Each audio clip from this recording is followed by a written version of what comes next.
Hi! Ay, magandang araw ho sa inyo lahat. Aba, ako ang pambansang bartender ho ng Pilipinas. Abay, wala akong iba kundi si Mr. Lance. Ako ang pambansang mixicologist ho ng Pilipinas. Wala rin iba kundi si Mr. Lance. Okay? Ayan, shout out po sa lahat ng aking followers diyan, ng mga nanonood. Yung mga nanonood ha, baka naman po pwede ha. Pwede. Please, paki-follow nyo naman ho ko. Paki-share at subscribe nyo na rin ako. No? Mr. Lance sa ibang platform. Sa akin Facebook, Dennis Castillo Salazar. Ayan!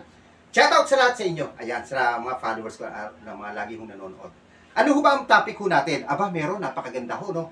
Yun ho ngayong nauuso na iring nakalata o nakabote na Jack Daniels and Cola. O Jack Cola kung tawagin. Ayan.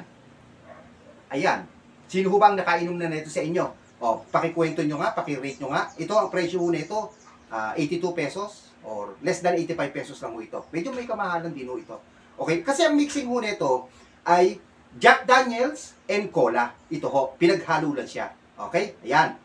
Tapos, siyempre, titikman ho natin yan, i-rate ho natin yan. Pagkatikim ho natin, siyempre, pag ko-compare ho natin, mini-ready naman ho ako dito Jack Daniels and Cola din. Oo. Di ba maganda?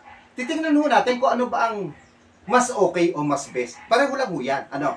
Kung yung tayo nagtimpla ng Jack Daniels and Cola o yung ready na ho na Jack Cola na ho na. Okay, yan ang topic ko natin. Saan ho ba talaga nagsimula itong Jack Cola? Ito ho. Alam nyo, itong Jack Cola ho, no?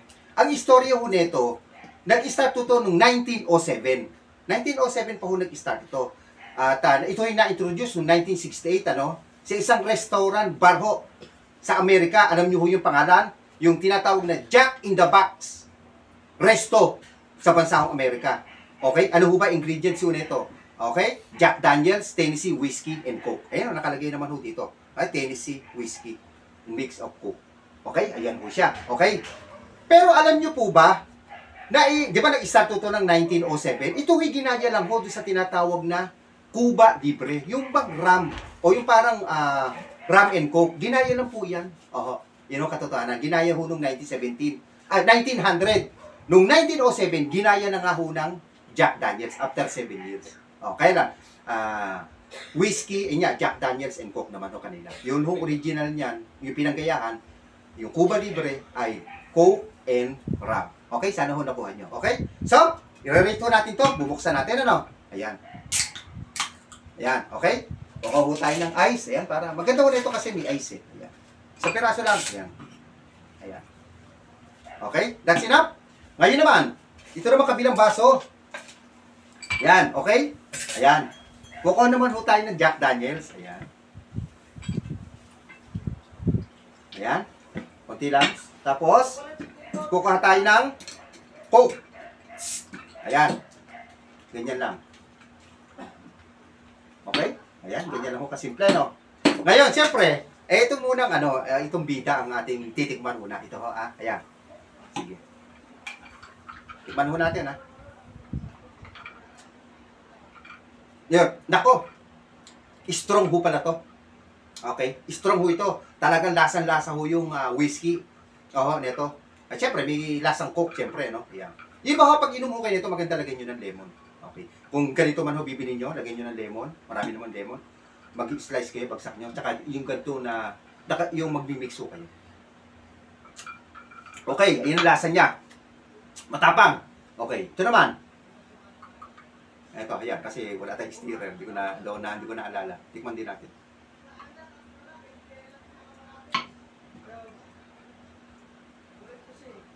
Alam nyo, no, ang lasa niya. Ito hong Jack Cola naka-ready na mix. At saka itong minix ho natin na Jack Daniels and Cola. Parehong-pareho siya. Wala hong pinagkaiba ang lasa. Same na same. Sigurado, ayaw ko lang ho, dahil ako isang bartender, baka pagkaiba ang mag-mix. Hindi ko lang natin alam kung talaga mag-exactly ang lasa. Pero tingin ko mag-exactly din ho yan. Kayang-kaya nyo yan. So, ang rate ho natin dito, same taste lang ho siya. Isa pa, isa pa. Okay? Yan ang lasa ng ready na ho na Jack Cola.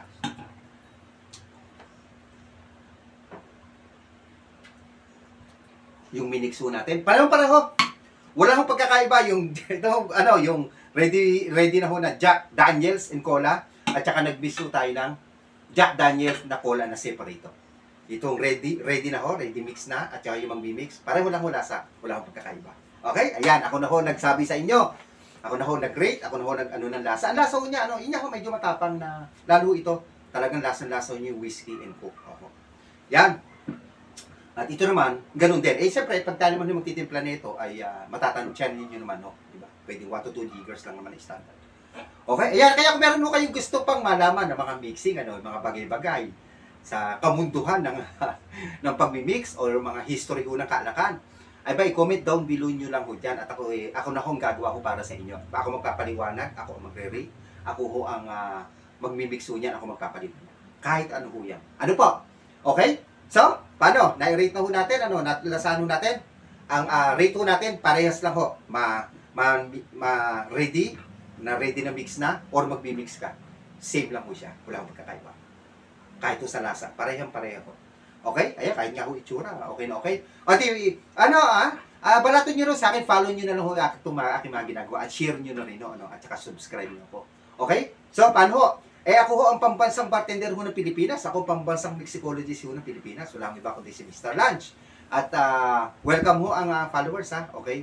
At drink moderately. Lagi ko mo sinasabi, ha? Drink moderately. Okay? Kailangan maging wise ho tayo sa pag-inom. Na nag-i-enjoy, na hindi ho tayo naapektuhan ng ating sarili. Okay? At in God we trust. Thanks for watching, guys. Babu!